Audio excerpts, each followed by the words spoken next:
കനത്ത ചൂടിലും ആശ്വാസമായി സംസ്ഥാനത്ത് വിവിധ ജില്ലകളിൽ മഴ മുന്നറിയിപ്പ്. ഇന്ന് 3 ജില്ലകളിലാണ് കേന്ദ്ര കാലാവസ്ഥാ വകുപ്പ് യെല്ലോ അലർട്ട് പുറപ്പെടുവിച്ചിരിക്കുന്നത്. പത്തനംതിട്ട, കോട്ടയം, ഇടുക്കി ജില്ലകളിലാണ് മഴ മുന്നറിയിപ്പുള്ളത്. മറ്റു ജില്ലകളിൽ നേരിയ മഴയ്ക്ക് സാധ്യതയുണ്ടെങ്കിലും പ്രത്യേക മുന്നറിയിപ്പില്ല.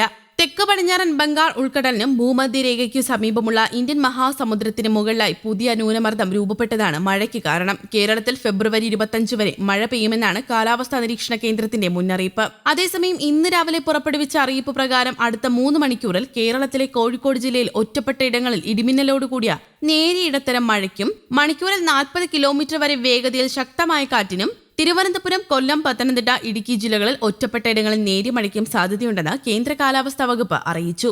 കഴിഞ്ഞ ദിവസം തെക്കൻ ജില്ലകളിൽ ശക്തമായ മഴയാണ് അനുഭവപ്പെട്ടത്. പലയിടങ്ങളിലും വൈകുന്നേരം തുടങ്ങിയ മഴ രാത്രി വരെ നീണ്ടു. ശക്തമായ മഴയെ തുടർന്ന് പലയിടത്തും വെള്ളക്കെട്ട് രൂപപ്പെട്ടു. കനത്ത മഴയെ തുടർന്ന് ദേശീയപാതയുടെ പണി നടക്കുന്ന ഇടങ്ങളിൽ വെള്ളക്കെട്ട് രൂപപ്പെട്ടിരിക്കുകയായിരുന്നു. സർവീസ് റോഡുകളിലാണ് വെള്ളം കയറിയത്. ചാത്തന്നൂർ, കൊട്ടിയം ഉൾപ്പെടെയുള്ള പ്രദേശങ്ങളിൽ വെള്ളക്കെട്ടുണ്ട്. തിരുവനന്തപുരം, പോത്തൻകോട്, മംഗലാപുരം റോഡുകളിലും വൻ വെള്ളക്കെട്ടാണ് അനുഭവപ്പെട്ടത്. കൊച്ചിയിലും പലയിടങ്ങളിൽ മഴ പെയ്യുകയാണ്. കേരളത്തിൽ ഒറ്റപ്പെട്ട ഇടങ്ങളിൽ ഇന്ന് ഇടിമിന്നലോടുകൂടിയ മഴയ്ക്കും മണിക്കൂറിൽ 30 മുതൽ 40 കിലോമീറ്റർ വരെ വേഗതയിൽ ശക്തമായ കാറ്റിനും സാധ്യതയുണ്ടെന്നും കേന്ദ്ര കാലാവസ്ഥാ വകുപ്പ് അറിയിച്ചിട്ടുണ്ട്. പൊതുജനങ്ങൾക്കായി കാലാവസ്ഥാ വകുപ്പ് ജാഗ്രതാ നിർദ്ദേശവും പുറപ്പെടുവിച്ചു.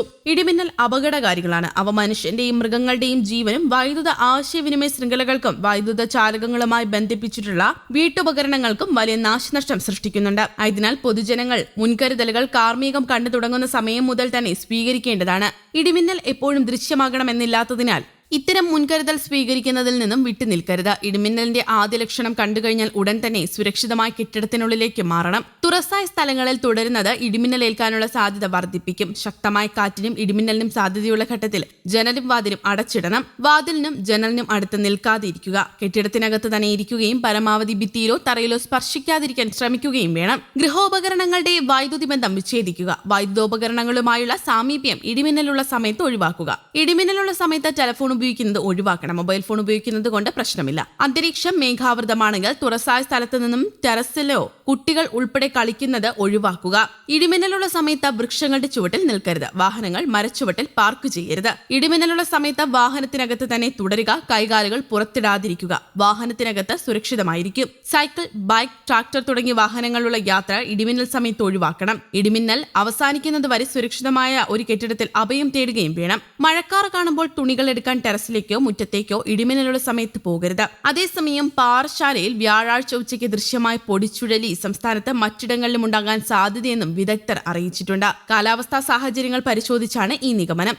സംസ്ഥാനത്തിപ്പോൾ ഉയർന്ന താപനിലയും വരണ്ട അന്തരീക്ഷവുമാണ് നിലനിൽക്കുന്നത്. മഴ ലഭിക്കാതെ മണ്ണ് വല്ലാതെ ഉണങ്ങിയിരിക്കുന്നതും ഉച്ചസമയത്തെ കഠിനമായ ചൂടുമാണ് പൊടിച്ചുഴലിക്ക് കാരണം. പാറശാല ഉൾപ്പെടെ തമിഴ്നാടിനോട് ചേർന്ന അതിർത്തി മേഖലകളിൽ ഇത്തരം പ്രതിഭാസങ്ങൾ കൂടുതലായി കണ്ടേക്കാം. പൊടിച്ചുഴലി ചുഴലിക്കാറ്റല്ല. കടുത്ത ചൂടുള്ള സമയത്ത് ഭൂമി അമിതമായി ചൂടാവുകയും തൊട്ടുമുകളിലുള്ള വായു പെട്ടെന്ന് മുകളിലേക്ക് ഉയരുകയും ചെയ്യുമ്പോൾ രൂപപ്പെടുന്ന വായുവിന്റെ ചുഴി മാത്രമാണിത്. കുറഞ്ഞ സമയത്തേക്ക് മാത്രമേ ഇത് നീണ്ടു നിൽക്കുകയുള്ളൂ. പൊടിച്ചുഴലി സാധാരണയായി വലിയ നാശനഷ്ടങ്ങൾ ഉണ്ടാക്കാറില്ലെങ്കിലും ജാഗ്രത ആവശ്യമാണ്. പൊടിച്ചുഴലി രൂപപ്പെടുന്നത് കണ്ടാൽ അതിനടുത്തേക്ക് പോകരുത്.